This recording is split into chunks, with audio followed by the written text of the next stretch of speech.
Hello there. Thank you so much for joining us. This is News Channel Nebraska. My name's Eric McKay. Let's take a look at our top headlines today. Beginning in Kentucky, where the death toll following that horrific UPS cargo plane crash was at 12 as of Thursday morning, but officials warn that number could rise as the investigation continues. Lee Waldman is in Louisville and has the latest. The debris field is a half-mile long, a line of scorched earth now running through local businesses that stood near Louisville Muhammad Ali International Airport. The impact and intensity of the wreckage, of the charred wreckage, is unlike anything I've ever seen before. Graphic video shows the moment the MD-11 transport aircraft operated by UPS erupted into flames shortly after takeoff around the airport, leaving multiple people dead, likely including the 3 crew members who were on the flight, according to the mayor. Videos from the scene show flames in an auto recycling yard and semi-truck lot in an industrial area nearby. And right when she was FaceTiming me, a massive explosion occurred, and she said to me, the scrap office blew up.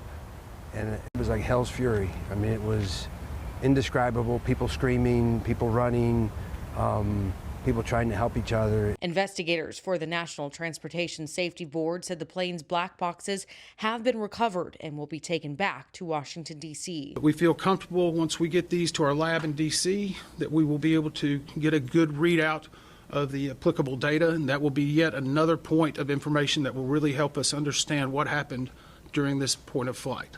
In Louisville, I'm Lee Waldman. Well, as the government shutdown continues, a reduction in SNAP benefits has created challenges for many already facing hard times. It's kept food pantries in Nebraska busy as well. Jake Bartecki has more. As supplemental nutrition assistance programs, better known as SNAP, slows down amid the government's shutdown, it's putting an added strain on area food pantries, something the Beatrice Community Food Pantry is seeing firsthand. Our new clients number has almost doubled what we had in most months. We are booking, more like a week out where we weren't booking a week out. So It's just people are calling constantly and walking in the door, and it's just been super busy. Kathy Hayden is the director for the food pantry and says for now they've been able to keep up thanks to area businesses taking on food drive campaigns. We've gotten a lot of, some good donations coming in. We have some people running some donation sites for us, so that is definitely helping. People are really coming, out and helping. While Hayden says things are going okay now, the longer the SNAP benefits remain altered, the harder it'll be for the community food pantry to keep up. For that very reason, she's turning to the public for help, and there's a number of ways they can donate. We are open every Monday and Thursday, so we can take the donations then. Also, if people get a hold of me in advance, I can come down and do it on a different time for them. Cash donations work great as well. Sometimes what I can get through the food bank out of Lincoln goes a lot further than, somebody else's dollar at the grocery store does. In Beatrice, Jake Bartecki, News Channel, Nebraska. Meanwhile, nonprofits and businesses in northeast Nebraska stepping up with a helping hand as well. Tyler Murphy has more. It is officially the longest-running government shutdown in our country's history. The shutdown, now at day 36 and counting, is nearly affecting 150,000 Nebraskans because of SNAP benefits. Pastor Will Paragon with the North Fork Rescue Mission says they have been offering 3 free meals a day for those who need it. But now they have been trying a new way to distribute food to more people. So we've been doing Friday events and just making it open to the public to come and get the things they need. We've been seeing a pretty good response to that, maybe about 40 or so different families or individuals coming every Friday. The U.S. Department of Agriculture had planned to freeze SNAP payments starting Saturday because of a lapse in funds during the shutdown. 2 judges on Monday ordered the administration to continue to pay out SNAP funding using contingency funding. But for Pastor Paragon, with the holiday season around the corner, he's expecting numbers at the rescue to increase. Our goal is never, like how many chairs can we fill, but we just want to make sure that everybody who comes is loved, they hear the gospel, they get a fantastic meal, and they really feel like they're a part of a family setting. The giving back goes beyond food banks. Greg Rottinghouse is the store director at Hy-Vee West in Norfolk. The grocery store is offering food bags for families priced from $5 to $10. He says some of their customers are experiencing uncertainty from the shutdown. To ease their burden, they are helping with low-priced dinners. In Norfolk, Tyler Murphy, News Channel, Nebraska. Facing potentially $27 million worth of budget cuts, faculty at the University of Nebraska-Lincoln are weighing their options regarding the chancellor. Rodney Bennett could be facing a no confidence vote when members of the UNL faculty hold a special meeting in 2 weeks. The Faculty Senate held a meeting this past Tuesday, revealing an emergency motion levied against the chancellor, citing budget concerns as well as his leadership in general. If that resolution moves forward, it would ask the Board of Regents and President Dr. Jeff Gold to remove Bennett.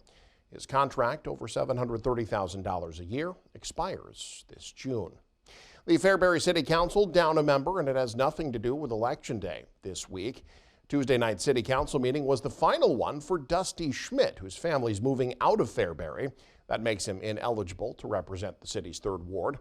Mayor Kelly Davis said Tuesday he's been preparing for Schmidt's departure for a few months now and thanked him for his service to the city. Yes, Dusty, I do want to thank you for stepping in when we needed you, and then all the stuff you've done for us all. So we'll miss you. It's been appreciated. Appreciate it. Thanks, guys. Schmidt was first appointed to the council himself in 2021 to fill the seat vacated when former council member Rick Carmichael passed away. Schmidt was then re-elected in 2022. Mayor Davis will be presenting a candidate at the first city council meeting of next month. If the rest of the council approves them, they'll be sworn in that night. And it's one of the most exciting weeks in high school sports, the state volleyball tournament. Andy Klassen is posted up at PBA and has highlights from day one. We're at the Pinnacle Bank Arena for Class C1 and Class A action. Let's hop right into those highlights, starting with Class C. We'll start things off with the Lincoln Lutheran Warriors, your defending C2 champions, taking on the Malcolm Clippers. And there she is, Haley Dolliver with the kill. She led all attackers with 21 on the evening. Moving ahead in the match, one of the many battle-contested volleys throughout this match. This one does go 5 sets. Solo block from Baylor. Brotrovsky. Malcolm brought the defense. Here we go, an ace. Jayla Green, Lincoln Lutheran. She also had 16 digs. Fine game. Libro, Kenna Wilcox with the dig. Good defense. That's going to find Mackenzie Sidlow. She goes terminal. 1 of her 10 kills. And Peyton Dolliver with the block. She had 3 blocks, 18 kills. This one went 5 with the Clippers, winning the 1st, 4th, and 5th set in that race, 15-10 to wrap things up and advance to Friday.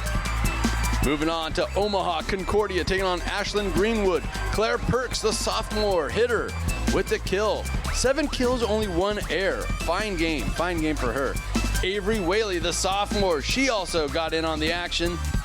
1 of her 15 kills. Here's Snyder with the kill. She's closing in on 400 on the season. She had 15 on the evening, also had 15 digs. And there's Perks once again with the attack. Concordia kind of won this one going away 25-14. Moving on to Class A, pick it up with Millard South. There's a look at Jasa Poppleton, the head coach, and her second-seeded Patriots. Here's a look at Scotland Irwin, the middle blocker. Kind of pushes a point over there. Good for 1 of her 12 kills. And Bailey Wazinski with a dump kill. 1 of 6 kills. She had a fine game as the setter. Here's a nice looking out of system score. Bartling, the senior outside hitter. Fine feed there from Finley Tate, the freshman. She also had 20 digs back there from that libero position. Reese Ellenstein with the kill, 1 of her 10. Chloe Ronner. She's a setter, but she also poured in 4 kills of her own. Moving ahead to game point, and Wazinski finds Irwin. That middle attack was so important throughout the game for Millard South. That was one of 33 assists for Wazinski, and the Patriots move on. We move on across court where it's Lincoln Southeast taking on the 1 seed Lincoln North Star. And here's a defensive play for you. Sabrina Collier-Kepler with the block, but we move ahead to match point, game point. This was a sweep, but it wasn't due to lack of effort. Here's one of the many long contested volleys between these two teams. Back and forth we go.